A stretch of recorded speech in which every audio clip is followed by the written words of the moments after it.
Bien, entonces arrancamos con la serie 1, la serie de electrostática, donde vamos a trabajar con ley de Coulomb, vamos a definir cargas, fuerzas entre cargas eléctricas, ley de Coulomb, y vamos a ver algo de campo eléctrico. Solamente vamos a trabajar en esta primera parte con cargas discretas. ¿Qué significa esto? Cargas puntuales, dispersas, ocupando lugares del espacio que no son necesariamente contiguos. No hay una distribución eh, continua de cargas, sino una distribución discreta. Las cargas están como salpicadas en el espacio. Una, dos, tres, cuatro, cinco, un número finito de cargas puntuales. Que es lo que llegaron a ver con Ariel ayer. Entonces partimos con cuestiones que tienen que ver con electrostática. Vamos a hacer muy brevemente un repaso de lo que vieron ayer con Ariel. Empezamos a trabajar con electricidad y dentro de electricidad con fenómenos de electrostática.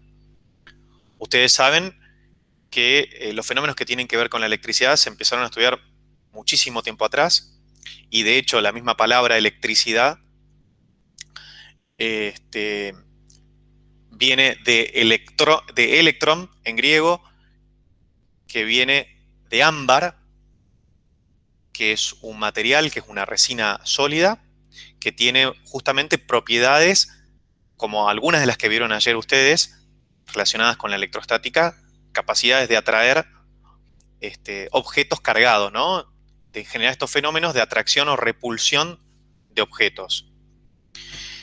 Ahora, miremos el primer problema, un problema muy general, que nos dice, al frotar una barra de plástico con un paño de lana, aquella, haciendo referencia a la barra de plástico, adquiere una carga de menos 0,8 microcoulomb. ¿Cuántos electrones se transfieren del paño de lana a la barra de plástico? Bueno, nosotros sabemos que en la naturaleza todo objeto está constituido por electrones, protones, neutrones, y sabemos que a su vez, si quieren no ir de lo macro a lo micro, a medida que nos vamos achicando, vamos hacia el mundo microscópico, vamos a ir encontrando moléculas que están constituidas por átomos, que a su vez están formados por un núcleo denso desde el punto de vista de la masa. La masa está prácticamente en su totalidad concentrada en el núcleo, que está formado por neutrones y protones, y luego tenemos una nube electrónica, tenemos electrones alrededor de ese núcleo. Y si queremos ir más adentro todavía, dentro del núcleo, dentro de los protones y dentro de los neutrones, encontramos quarks y otras partículas subatómicas. Nosotros a esa parte no nos vamos a dedicar y con lo que vamos a trabajar es con fenómenos que tienen que ver con las interacciones entre partículas cargadas. En la naturaleza, la carga está discretizada. ¿Qué significa esto? Que cualquier partícula, objeto que tenga carga, su carga va a ser un múltiplo de la carga fundamental, que es la carga de un electrón o de un protón. ¿Sí? La carga más pequeña que existe en la naturaleza, podríamos decirlo así, es la carga de un electrón. Esa carga no se puede subdividir. La carga de un electrón y la carga de un protón son iguales y opuestas. Y si quieren, para ser más preciso, dentro del protón, dentro del neutrón también, dentro del núcleo, existen estas partículas que yo les mencionaba, que son los quarks, que tienen cargas que son un tercio o dos tercios de esa carga electrónica, pero nunca se encuentran aisladas, o hasta ahora nunca se encontraron de manera aislada. Por lo tanto, la mínima carga que existe en la naturaleza es la carga electrónica. Por eso se dice que está cuantizada la carga. Cualquier carga va a ser un múltiplo de esa carga. Un múltiplo entero, 1, 2, 5, 50.000, 10 a la 10, ¿no? Lo que pasa es que cuando estamos en el mundo macroscópico, la cantidad de electrones es tan grande que pareciera que tenemos un continuo de carga. Entonces, cuando frotamos con un paño de lana una barra de plástico, lo que sucede es que inicialmente tenemos la lana y tenemos el paño de lana y tenemos la barra de plástico con carga neta igual a cero, es decir, que tienen la misma cantidad de electrones que de protones, tanto el paño de lana como la barra de plástico. Cuando generamos el rozamiento ¿no? El frote, la acción de frotar, hay en uno de los materiales, uno de los dos materiales, lo que sucede es que se desprenden electrones. Hay un material que tiene más facilidad para donar electrones. ¿eh? Esos electrones están menos enlazados a los núcleos, a las moléculas, y por lo tanto se desprenden de manera más fácil frente a esa acción de rozar. Y lo que sucede es que esos electrones son arrancados, por lo tanto tenemos un objeto que queda con carga neta positiva y un objeto que queda con carga neta negativa. Nosotros sabemos que en ese caso, cuando tengamos entonces objetos que tienen cargas netas, neta significa total, la suma de todas las cargas positivas y negativas de uno y negativas y positivas del otro, cuando las cargas netas son distintas de cero, sabemos que van a empezar a haber fenómenos de atracción o de repulsión. Vamos a verlo rápidamente acá, en este pequeño ejemplo, en esta simulación. Fíjense, primero nos mostramos las cargas. Esto es un globo, material látex. Esto representa a un pullover de lana. Yo voy a frotar el globo y fíjense, suelto el globo y miren lo que pasa. Ahora, yo reinicio, lo muevo al globo, no hay ninguna atracción ni repulsión del globo con respecto al pullover. Ahora, cuando yo lo froto, suelto el globo acá y el globo tiende a acercarse. Existe una fuerza de atracción. Lo vuelvo a soltar y vuelve a tender a acercarse. ¿Qué está sucediendo? Bueno, primero muestro todas las cargas. Inicialmente, la carga neta de este pullover es cero, la carga neta de este globo, cuyo material es látex, es cero. Yo genero la frotación y fíjense en esta simulación lo que se muestra.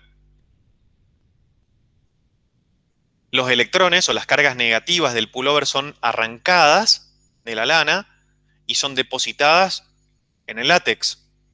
De manera tal que el globo queda con carga neta negativa y el pullover queda con carga neta positiva y por lo tanto se genera esta atracción. Si yo dejo ver solamente la carga neta, iniciamos carga neta 0, carga neta 0, y cuando ejercemos la acción de frotar, fíjense lo que va pasando. Esta es la carga neta. El pullover queda cargado positivamente, el globo queda cargado negativamente y se genera esta atracción. Entonces, es exactamente ese fenómeno el que vamos a analizar en el problema 1, porque ahora el problema me está diciendo que la barra de plástico, que es el equivalente a nuestro globo de látex en lo que les estaba mostrando, adquiere una carga de menos 0,8 microcoulomb. La pregunta es, ¿cuántos electrones se transfieren del paño de lana a la barra de plástico? Si yo sé la carga que se transfirió, la carga neta con qué queda, ¿cuántos electrones se transfieren? Bueno, esto tiene que ver con aquello que les decía al inicio, de que la carga está cuantizada. Por lo tanto, venimos acá y vemos lo siguiente. Esa cuantización de la carga, ahora la ponemos en términos numéricos, a la carga fundamental o a la unidad básica de carga, la unidad fundamental de carga es la carga del electrón o la carga del protón y la simbolizamos con la letra E. Las unidades de carga en el sistema internacional son los coulomb y la carga fundamental es 1.602 aproximadamente por 10 a la menos 19 coulomb. Fíjense que es una carga muy, muy pequeña. Después vamos a intentar cuantificar esto. Lautaro. Veo que levantaste la mano. No, yo soy profe. No, quería consultar el Ah, Luciano, perdón. eh, por qué. ¿Por qué ocurre eso de que se pegan, digamos, el globo con el pullover, pero al frotar nomás? Y no, o sea, ¿por qué se genera esa diferencia de carga, digamos, al frotar y no al tocarse únicamente? Bien, lo que sucede en la caracterización, esto lo vamos a ir analizando a medida que avancemos en la materia, es que nosotros podemos clasificar a los materiales en dos grandes tipos según sus propiedades eléctricas. Tenemos materiales que son conductores y materiales que son aislantes. Los materiales conductores son aquellos en los cuales existen algunos electrones que pueden moverse libremente a través del material. Estos materiales conductores son, por ejemplo, los metales. En cualquier metal, incluso cuando tenemos un material neutro eléctricamente, es decir, tiene la misma cantidad de protones que de electrones, parte de los electrones están ligados, si hacemos un zoom y nos vamos metiendo hacia adentro de lo que sucede en la estructura atómica de ese material, tenemos núcleos fijos en lo que llamamos una red del material. Los núcleos prácticamente no se mueven. Esto es una aproximación, después existen movimientos de vibración, etcétera, pero los núcleos vamos a considerarlos que no se, están fijos. Alrededor tenemos una nube electrónica.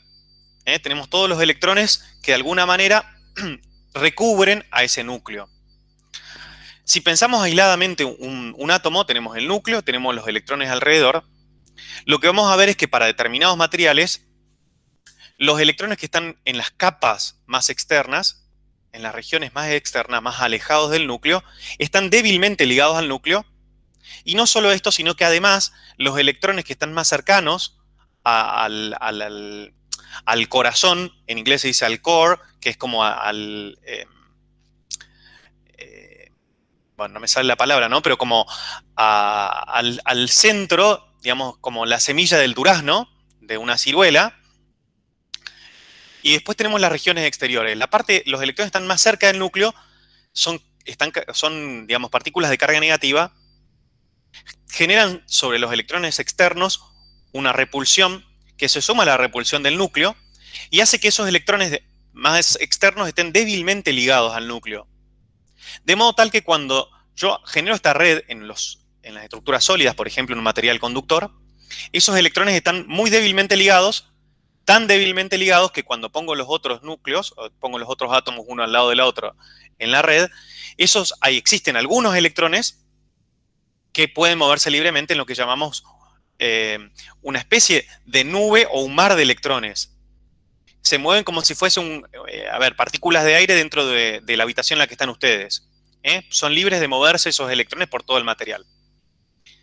Esos son los materiales conductores. Los materiales aislantes son aquellos justamente donde cada electrón está ligado a un núcleo y no existen electrones que puedan desplazarse por todo el material. En estos casos que yo te muestro, y ahí te respondo a tu pregunta, Luciano, en los casos en los que estamos viendo nosotros, tenemos ese último tipo de material en el cual al frotar estamos generando ese fenómeno que produce que se arranquen electrones. En la frotación lo que estamos produciendo es la ruptura de enlaces atómicos, que hacen que yo quite un electrón.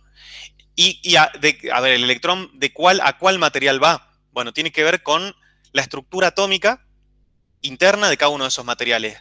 Hay materiales que son más propensos a donar electrones y otros que son más propensos a tomar electrones. Por eso, cuando decimos frotamos lana y vidrio, hay uno más propenso a quedarse con los electrones o a traer y otro más propenso a donar. Y lo que sucede al frotarlos es que justamente el más propenso a donar de ahí terminan arrancándose electrones que van hacia el que es más propenso a tomarlos. Importante la pregunta, por eso me tomé este tiempo de explicarlo. Ahora bien, lo que yo les estaba diciendo recién respecto a la característica esta de que la carga elemental es la carga más fundamental y la carga que tenga cualquier objeto es un múltiplo de esa carga, está escrito en esta expresión que está acá. Cualquier carga neta va a ser igual, la carga de un objeto, simbolizada con la letra Q, va a ser igual a un número entero de veces la carga electrónica, la carga fundamental. Cuando en un material tenemos esta situación, por ejemplo, la que pasa en los metales, de que existen cargas que se puedan mover, que se puedan desplazar libremente, que no estén ligadas a algunos núcleos, entonces a esas cargas las llamamos portadores de cargas, cargas que pueden ser móviles. Esto de los enlaces electrón-núcleo justamente es lo que acabo de explicarles. Y ahora, si yo digo transfiero, vamos a nuestro ejemplo acá,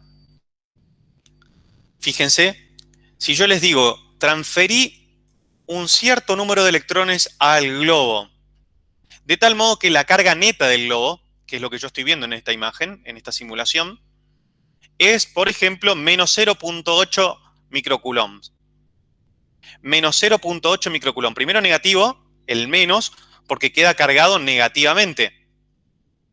La carga con la que quedaría, la carga neta con la que quedaría el pullover sería más 0.8 microcoulomb. Exactamente la misma, pero opuesta.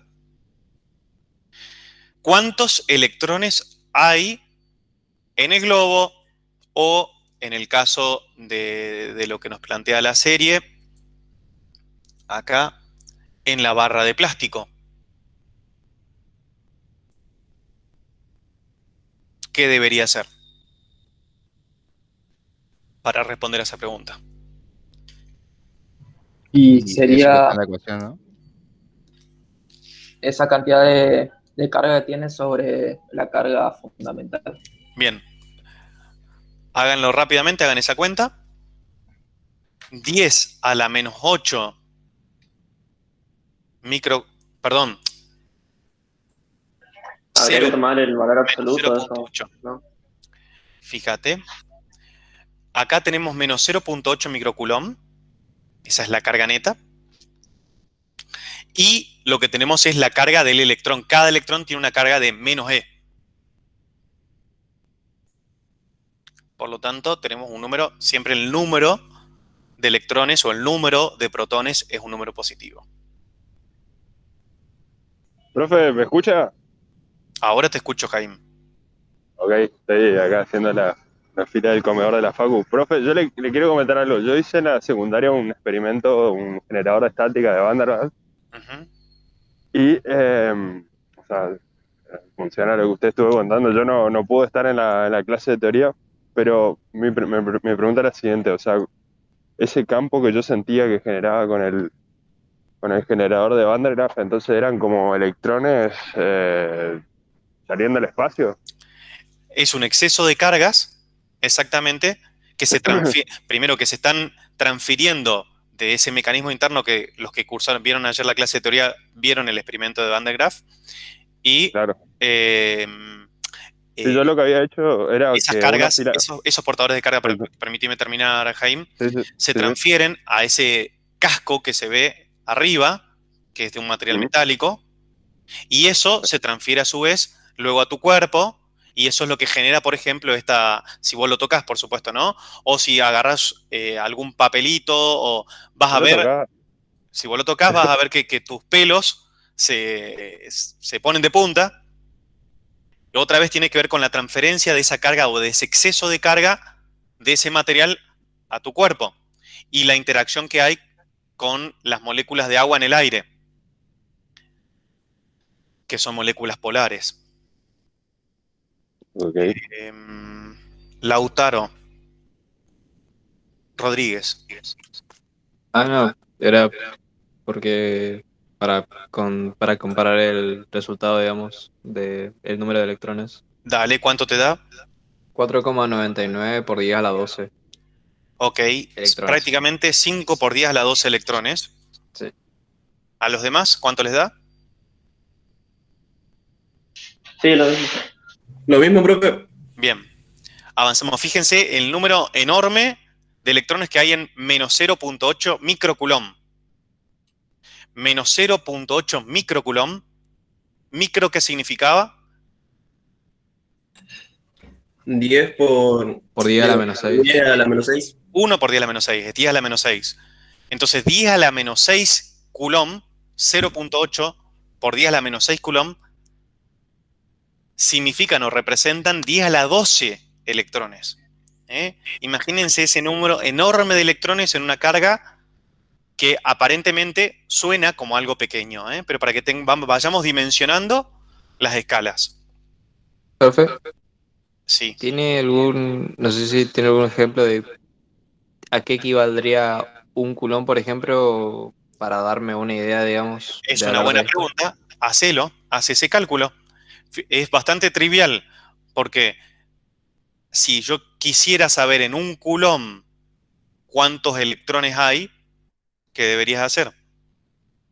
No, o sea, me refería en cuestiones de carga eléctrica, que sería un coulomb, es como medio difícil imaginármelo Me parece bien tu cómo se pregunta. cuantiza la energía, ¿no? No estamos hablando de cuantización de la energía acá, estamos hablando de discretización de la carga y que la carga se presenta cuantizada en la naturaleza.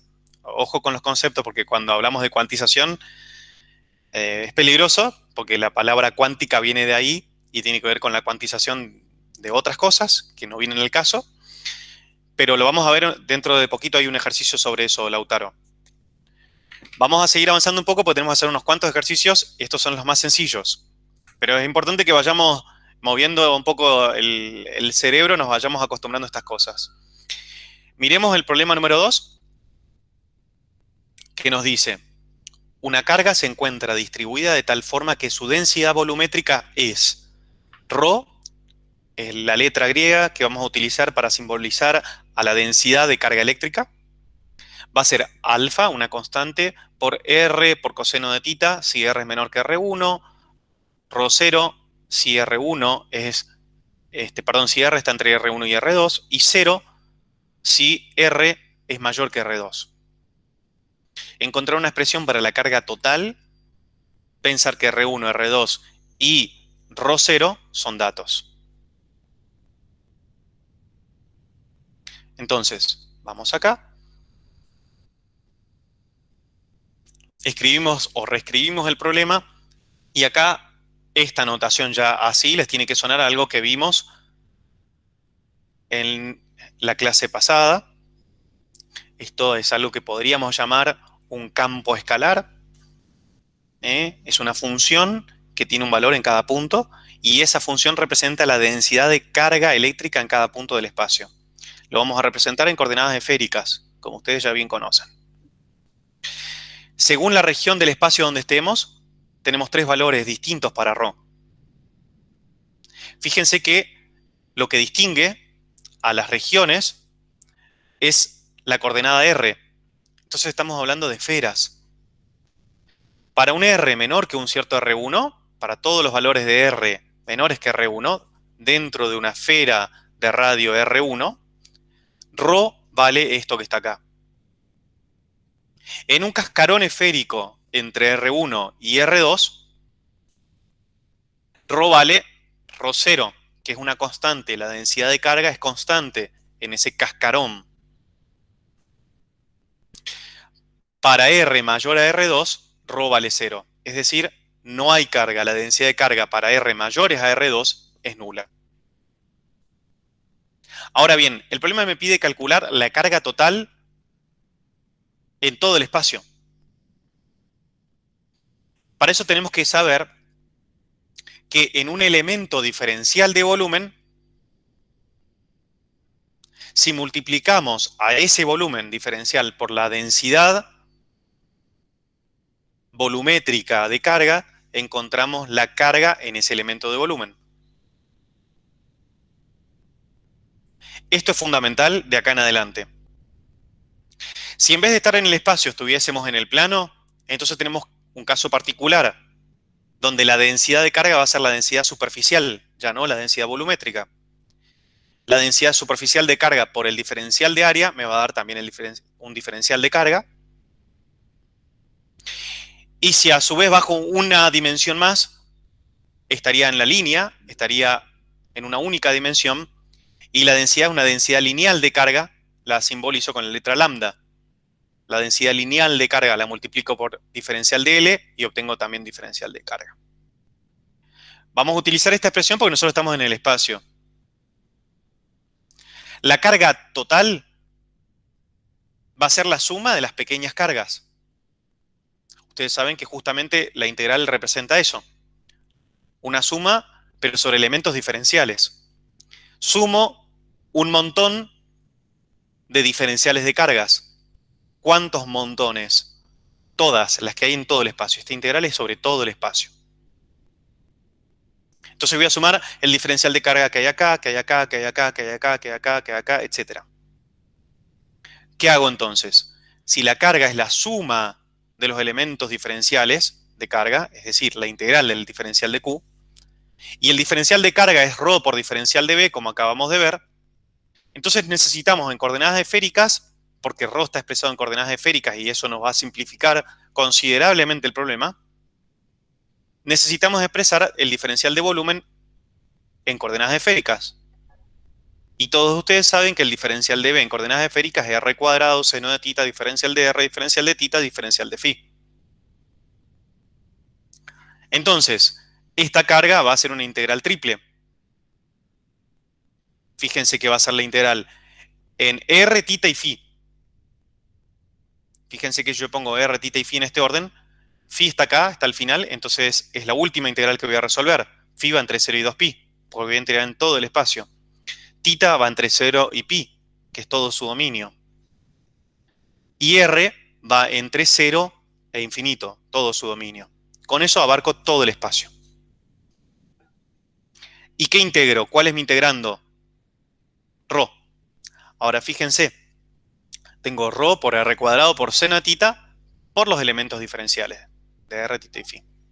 Por lo tanto, lo primero que hago es resolver esta integral que yo puse acá entre corchete. Resuelvo la integral que está entre corchetes, que es ρ r cuadrado seno de tita diferencial de r. Pero ρ no tiene un único valor, sino que tiene distintos valores según en la región de r donde yo esté. Entonces lo que hago es dividir esa integral en tres integrales. Esto que está entre corchetes, acá, se va a escribir como una suma de tres términos. Va a ser una integral entre 0 y R1, otra entre R1 y R2 y otra entre R2 e infinito.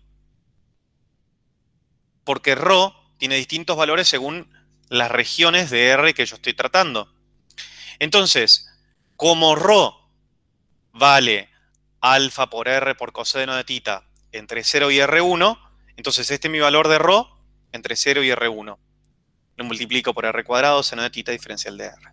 Luego, entre R1 y R2, el valor de ρ es ρ0, una constante.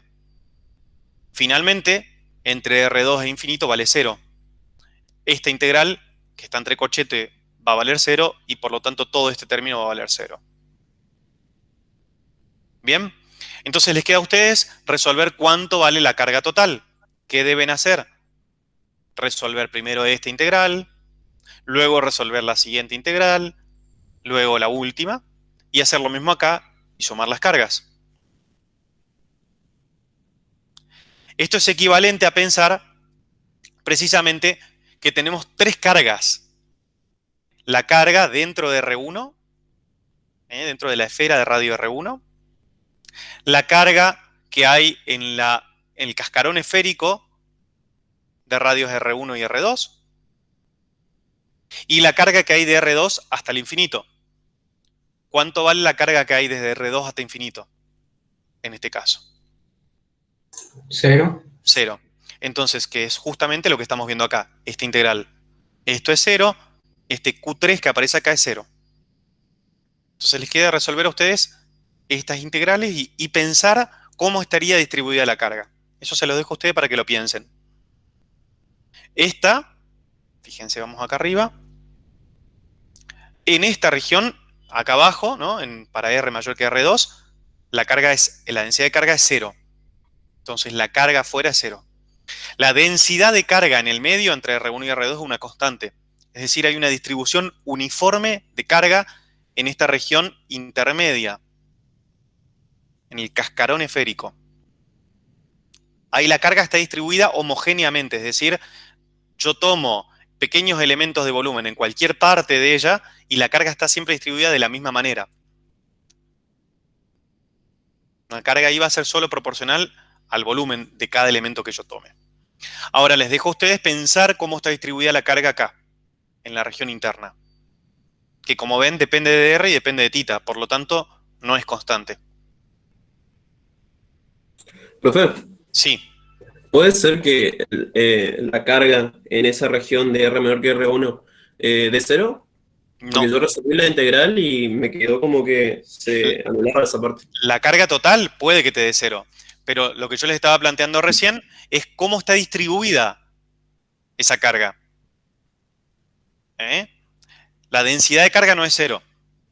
La carga total dentro de esa esfera de radio R1 sí puede que dé cero. La carga total. Ok. Pero Sí, sí, ¿cómo sí. está distribuida? No es exactamente esto, no es cero la densidad.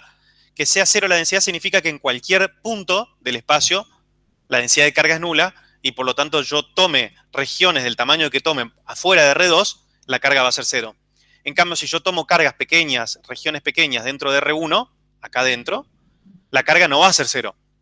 Después es cierto que yo puede que sume toda la carga dentro de la esfera de radio 1, sumo todas las cargas ahí adentro y puede que eso me dé cero. Ok. No te lo respondo para que lo vean cada uno de ustedes y en todo caso después lo podemos discutir. Pero a mí lo que me interesa es que ustedes piensen cómo está distribuida la carga, de qué depende esa densidad de carga adentro de la esfera de radio R1.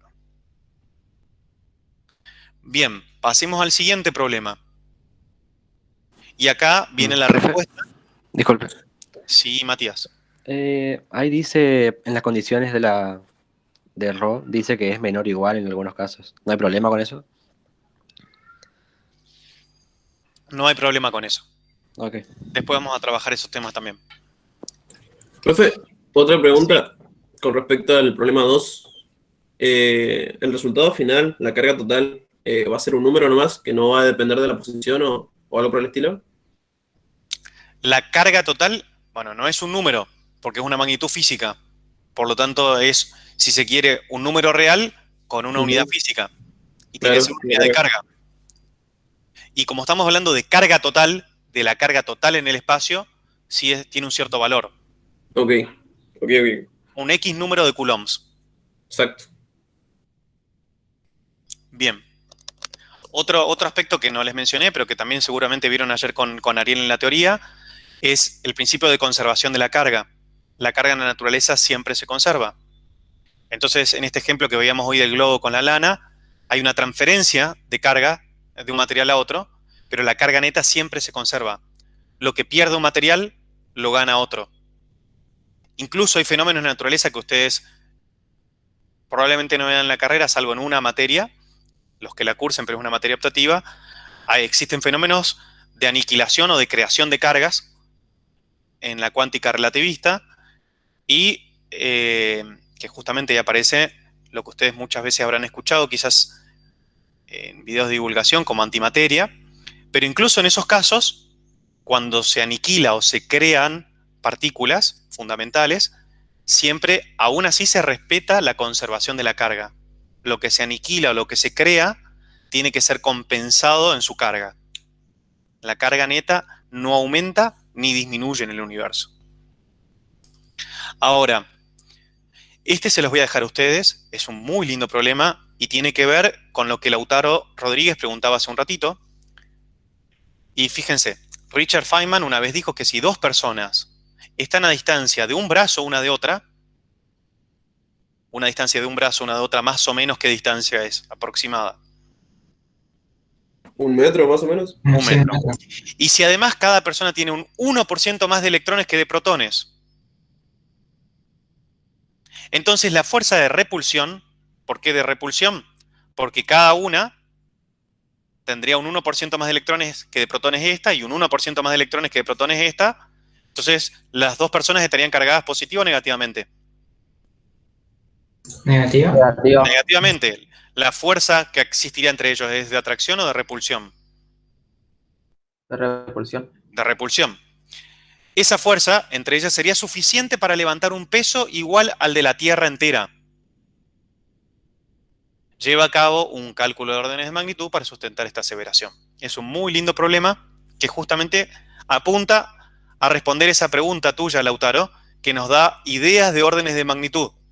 Nos ayuda a pensar qué efecto genera una cierta cantidad de carga en términos de algo de nuestra escala. Imagínense que lo que está diciendo es dos personas separadas por 1 metro aproximadamente, dos personas que podríamos decir tomen cada uno el peso de la persona que más o menos quieran. Uno podría poner una media de 70 kilogramos. Y ustedes saben que el cuerpo humano, en esto vamos haciendo aproximaciones, ¿no? Pensemos primero dos personas exactamente del mismo peso. Y después pensemos que en un buen porcentaje el ser humano está constituido por agua. Entonces, hagamos el mayor número de simplificaciones posible. Primero pensemos que el ser humano es completamente agua, ¿eh? Y después podemos mejorar refinar nuestros cálculos, pero si somos todo agua, entonces pensemos un promedio de 70 kilos, 60, 50, 40, 80, elijan ustedes el peso que quieran, y veamos, pensemos que es todo agua y por lo tanto tenemos 80 kilos de agua, 70 kilos de agua. Sabemos que las moléculas de agua están formadas por... ¿Alguien sabe cómo está formada? Hidrógeno y oxígeno. Hidrógeno y Bien. oxígeno. Un átomo de oxígeno, 2 átomos de hidrógeno, cada molécula de agua. Cada molécula de agua tiene una cierta masa. ¿Cuántas moléculas de agua necesitaríamos para llegar a 70 kilos? Bueno, eso les queda a ustedes. A su vez, una vez que sepamos la cantidad de moléculas de agua, sabemos la cantidad de átomos de oxígeno y la cantidad de átomos de hidrógeno, que es el doble. Luego sabemos cuántos electrones existen en cada oxígeno y cuántos electrones en cada hidrógeno. Por lo tanto, podríamos tener un número estimativo de la cantidad de electrones que existen en un cuerpo humano de agua de 70 kilos. Si sabemos el número de electrones, el cuerpo humano es neutro eléctricamente. Por lo tanto, el número de electrones es igual al de protones. Sabiendo el de electrones, sabemos el de protones. Si decimos que el cuerpo tiene un 1% más, entonces si decimos que el cuerpo humano tiene X cantidad de electrones, X cantidad de protones, tener un 1% más de electrones sería tener un 1,01 por X de electrones y X de protones. Vamos a poner un ejemplo. Si fuesen 10 protones, perdón, si tuviésemos 100 protones, entonces tendríamos 101 electrones. ¿Bien? Y luego tendríamos que calcular la repulsión y comparar esa fuerza de repulsión. ¿En qué unidades en el sistema internacional vamos a encontrar la fuerza? Newtons. Bien, comparar esa fuerza con la fuerza que yo necesitaría para levantar, por ejemplo, una piedra que tuviese la masa de la Tierra. Claro. ¿Cuánto sería el peso de una piedra que tiene la masa de la Tierra? Esto es sumamente hipotético, obviamente. ¿Qué tendría que hacer para encontrar ese peso? Y la masa de la Tierra por la aceleración de la misma. Exactamente, la masa de la Tierra por la aceleración de la gravedad. Esa sería la fuerza que yo necesito hacer para soportar el peso de esa piedra sumamente densa. Compararlas y ver qué sucede. Ver si se cumple esto que dice Feynman, que es la fuerza de repulsión entre estas dos, es tan grande, con solamente un 1% más de electrones que de protones, que es como soportar en mi mano el peso de un objeto cuya masa es la masa de la Tierra. Profe, le quería preguntar re googleable, pero Faraday, o sea, ¿qué llegó antes, Coulomb o Faraday? Coulomb. Coulomb. Disculpe, profe, yo tengo una pregunta respecto a la simulación. Si el pullover era un aislante o un conductor. Los dos son aislantes. En ese caso, los dos materiales son aislantes. Y en el momento de producir la frotación, el rozamiento, es cuando se están generando por fuerzas eléctricas, siempre no, pero se genera este arrastre. Un material, si bien todos sus electrones están atados, por decirlo en una imagen simbólica, a los núcleos de uno y otro, en la lana y en el látex. Cuando yo froto, hay unos que son más propensos a soltar electrones y otros que son más propensos a tomar electrones que vengan de cualquier lado. Y lo que está sucediendo es esa transferencia de carga, debido a esa propiedad que después tiene un nombre, que no viene ahora. No viene el caso. Entonces la estática esta se da por la variación del... O sea, sí o sí tiene que haber movimiento, si no pasa nada. Para que se produzca la transferencia tiene que haber esa ¿cómo se dice? Ese roce, efectivamente. Ahora, una vez que se transfirió la carga, sucede esto que veíamos nosotros. Está esa carga neta en el globo y la carga neta en el pullover. Una es positiva y otra es negativa, y por lo tanto se produce este fenómeno de atracción. Ahora, fíjense, si ustedes veían en esto, ¿no? Cómo el globo se quedaba pegado al pullover. Y no es que le vuelve a transferir todos los electrones que le robó al pullover. Yo lo vuelvo a alejar y se vuelve a acercar. ¿Por qué? Porque son materiales aislantes. En un material conductor, en cambio, después lo vamos a ver, como los electrones son libres, o mejor dicho, hay cierta cantidad de electrones que tienen libertad de movimiento, entonces cuando se toque, si estuviésemos hablando de materiales conductores, de esto vamos a hablar más adelante, entonces habría una transferencia de electrones porque esos electrones podrían moverse libremente y pasar de un material al otro. Pero bueno, vamos a ir viéndolo después. Hoy necesitamos llegar hasta el ejercicio 8, 9 y vamos por el 4. Entonces, son muy buenas las preguntas que están haciendo, ¿sí? O sea, sin necesidad, si son conductores, no hay necesidad del efecto ese de rozamiento entre los dos materiales. Exacto. En ese caso se pueden arrancar o se pueden tomar electrones libres de un material conductor de otra manera. Y hay muchos ejemplos de eso. Sí. Al final de la clase la verdad que no pensé en ninguno ahora, pero te puedo mostrar algunos. Esto es un repaso de lo que vieron en teoría y para mí era importante, como son todos temas nuevos, volver y recapitular sobre esos temas. Pero ahora nos vamos a ir metiendo un poco más en las cuentas y van a ver que se vuelve un poquito más empinado. Y esto recién está empezando. Entonces, fíjense, el problema 4 nos dice, en la teoría de Bohr del átomo de hidrógeno, Bohr, físico danés, principios del siglo XX, uno de los padres eminentes, digamos, un físico eminente, uno de los padres de la mecánica cuántica, y que propone, si se quieren, como un modelo atómico intermedio entre un modelo viejo, un modelo anterior, y los modelos que van a empezar a surgir con la mecánica cuántica. Está como, genera un modelo bisagra. En su teoría del átomo de hidrógeno, el átomo de hidrógeno tiene un protón y un electrón y nada más, por lo tanto es el elemento más simple que hay en la naturaleza. El electrón se mueve en órbita circular alrededor de un protón. Como si fuese, se piensa como si fuese un modelo planetario. En vez de tener el Sol y la Tierra girando alrededor del Sol, tengo un protón y un electrón girando alrededor de él. Aclaro que esto no es así. La teoría cuántica después nos dice, este modelo es abandonado. Esto es una genialidad que nos permite hacer un cierto paso, pero les quiero decir, los electrones en la realidad no se mueven en órbitas. Es mucho más complicado en la cuántica. Pero vamos a asumir este modelo. En física siempre trabajamos con modelado, ¿no? Modelamos la naturaleza. Entonces el electrón gira, según este modelo, alrededor del protón. En un radio, digamos, en una órbita cuyo radio, en una órbita circular cuyo radio es 0.53 por 10 a la menos 10 metros. Esta unidad en física atómica se llama Angstrom. 10 a la menos 10 metros.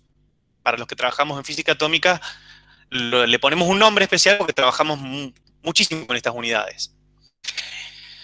Ahora, me pide calcular la fuerza electrostática entre el protón y el electrón. Entonces, ¿qué hago?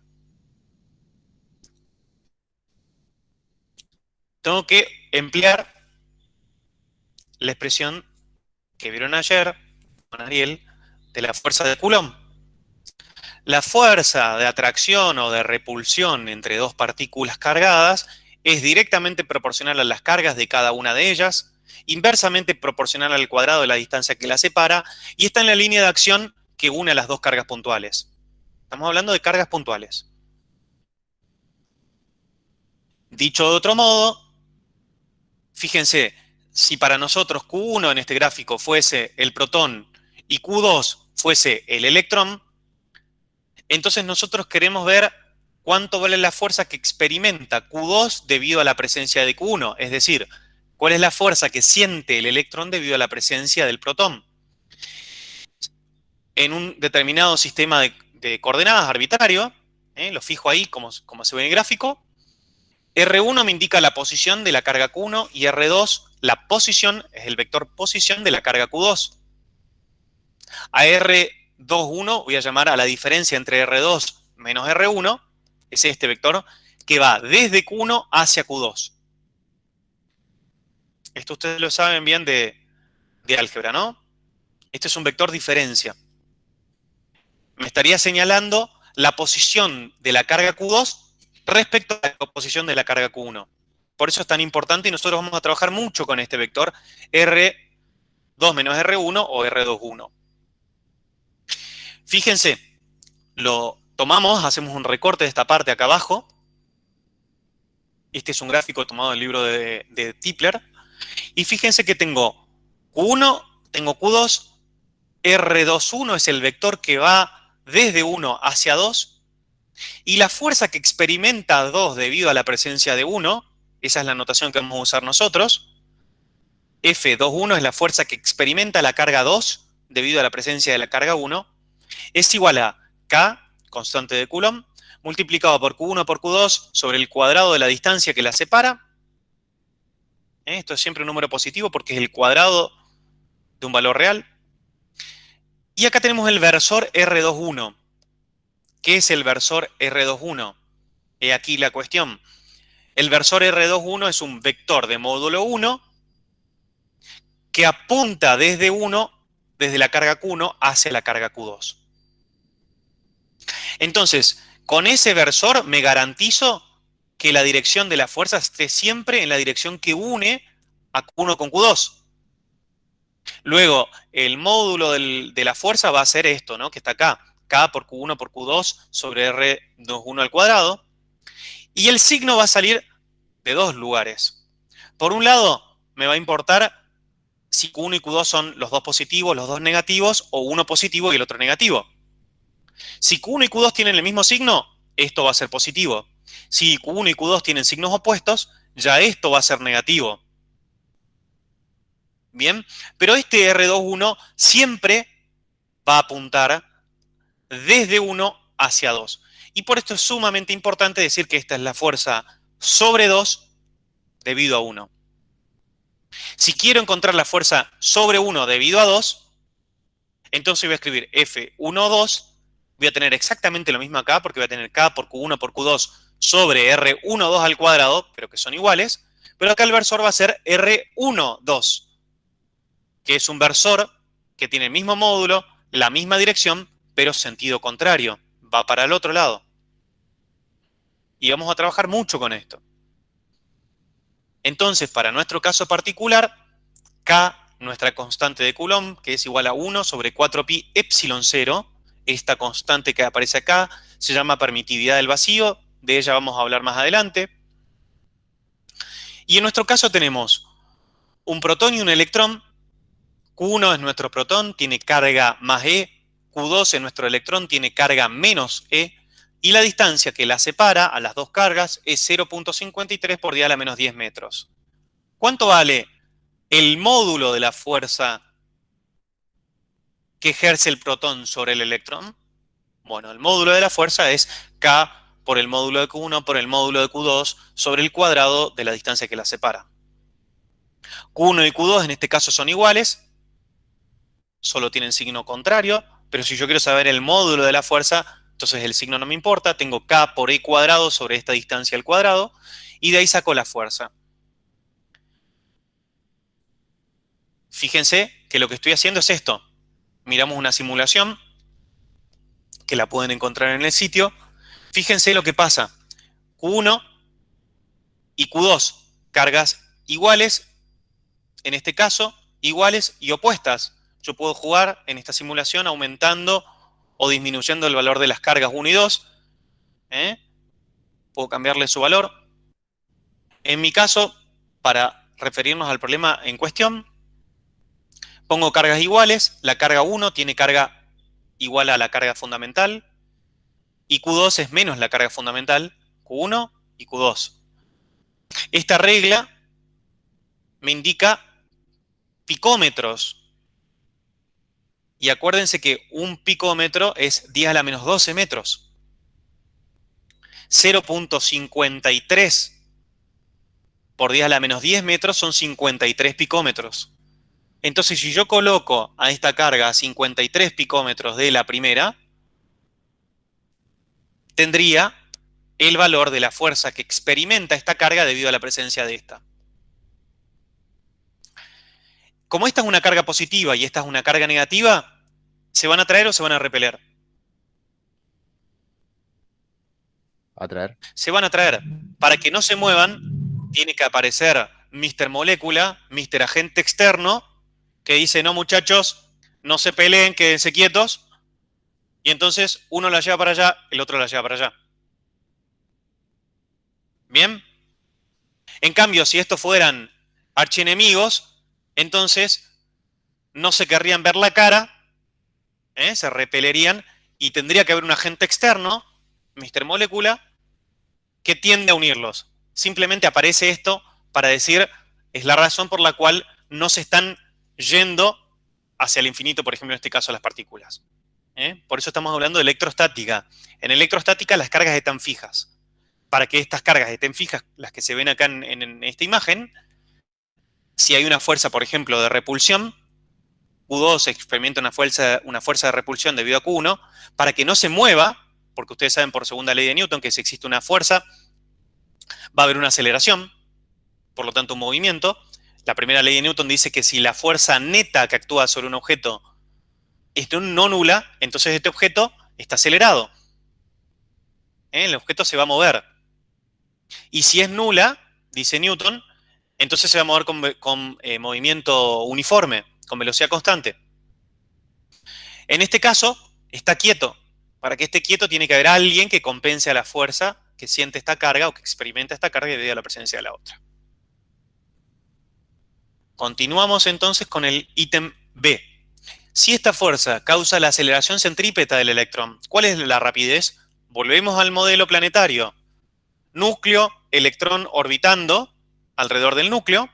Hay una fuerza y la pregunta es, si esa fuerza es una fuerza centrípeta, ¿cuál sería la velocidad tangencial que tendría el electrón?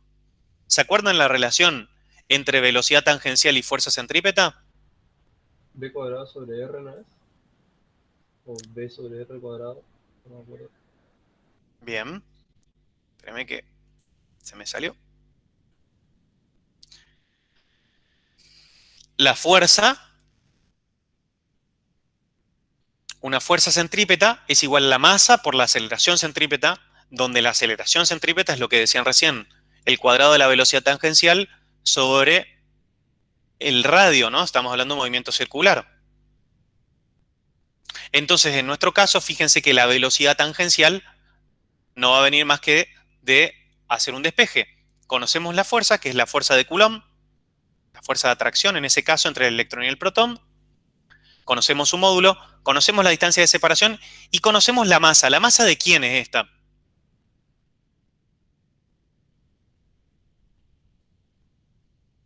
La masa del electrón. Exacto, la masa del electrón, porque es el electrón el que está orbitando. Es el electrón el que se está moviendo. ¿Bien? Y de acá sacamos la velocidad. La última pregunta de la guía me dice calcular la fuerza gravitatoria entre el protón y el electrón y compararla con la fuerza electrostática.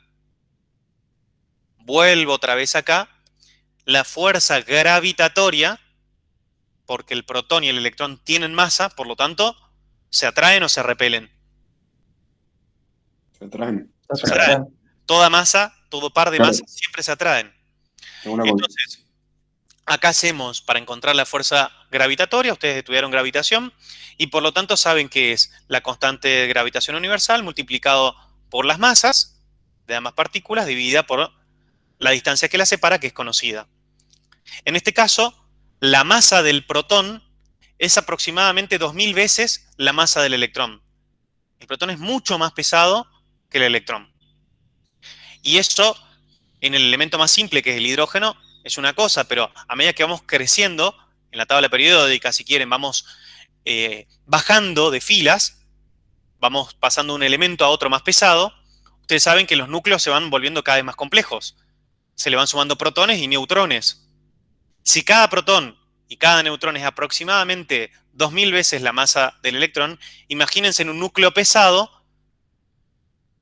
la inercia que tiene ese núcleo respecto de los electrones. Esa es la razón por la que consideramos que los electrones son los que se mueven y los núcleos en general son prácticamente estáticos respecto al movimiento de los electrones.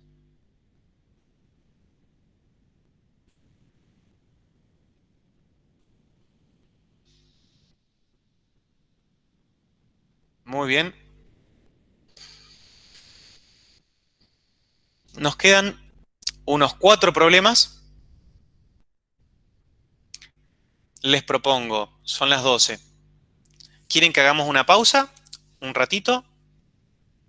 ¿Quieren que continuemos con un problema y después hacemos una pausa? ¿Cómo están?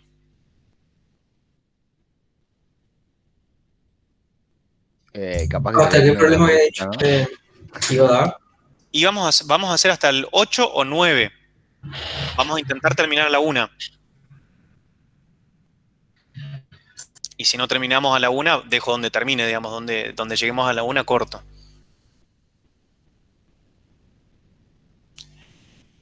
Matías, ¿vos levantaste la mano? Estaba de hoy, profe. Ah, ok. La dejé levantado, de hecho. ¿Les parece si hacemos entonces una pausa de 5 minutos? Ok. Retomamos entonces a las 12:10. Ok.